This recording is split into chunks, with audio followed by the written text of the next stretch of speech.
Hi, sweetheart. The name of this book is Do Monsters Get Lonely? Adele and the Bedtime Guardian. And it's written by Rosalie Alcala. Do monsters get lonely? Adele and the Bedtime Guardian. Who's that? Adele. Adele. The moon came out to play, stars blanketed the skies, but from a home below came two sad and fearful sighs. It was a lonesome feeling that these two creatures shared, both whispering, "It's night again. It's quiet and I'm Scared. One creature was a child. Adele was her Name. All day she was a happy girl. This changed when nighttime came. Good job. Good rhyming. See, look at her face. How's she look? This is my name.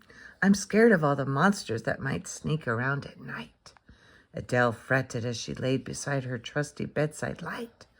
The other soul stayed hidden underneath the bed.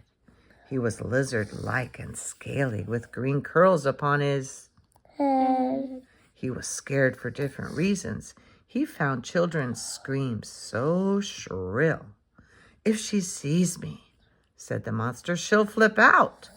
I know she..." Will. Good job. Good rhyming. Oops. Hope he looked scared. But the monster was most kind and not a fearsome fiend at all. So when Adele went to sleep, out he'd creep and crawl. He turned off a light or two. He preferred it dark instead and cleaned up any stuff that he had kicked beneath the bed. That must be the light. That's the light. He's standing on He's it. standing on it. Oh, good. She fell asleep. Is he under the bed? He's taking out stuff from under the bed. He hung dressing gowns for Adele. He put towels on their hooks. Then he dusted off her desk and he straightened up her books. He paired her socks and slippers, picked up all the clothes to fold, and he tucked her in just right so she wouldn't get too cold. Good job. Look at it, Hassan. He's taking good care of her. Now he's very busy. Look at that. The monster loved to tidy, but was also fond of fun. So he'd play and think of Adele once the chores were done. "Maybe I'll be brave," he sighed, "and wake her up one day." He sometimes hoped she'd see him, not be scared, and ask to play. Is she going to ask to play with him by the end? One night, though, Adele stirred.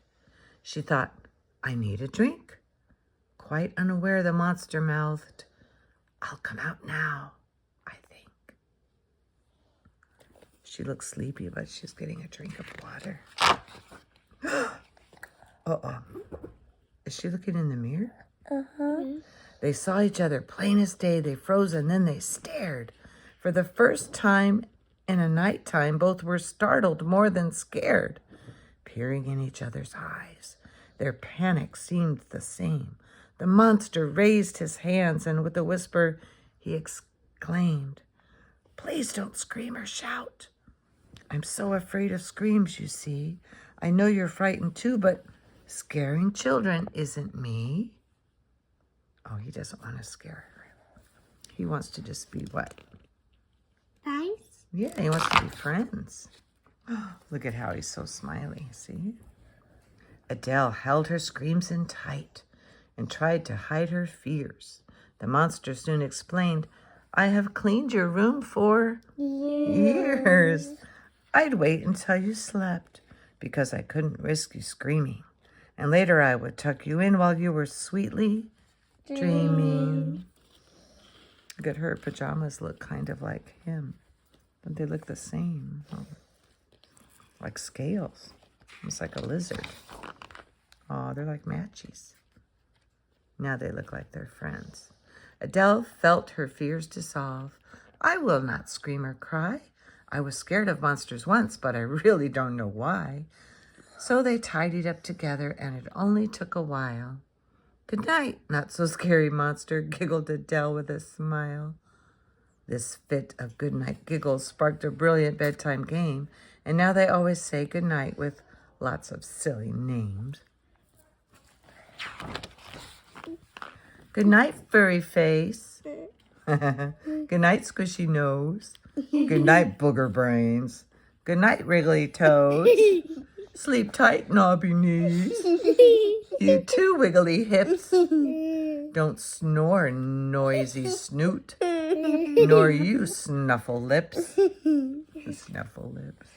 It's a booger brain. Those are funny names. Booger brain. That was the end. Oh, now they're friends. That was a good book. Booger brain. Say, see you next time, sweetheart. See you next time, sweetheart.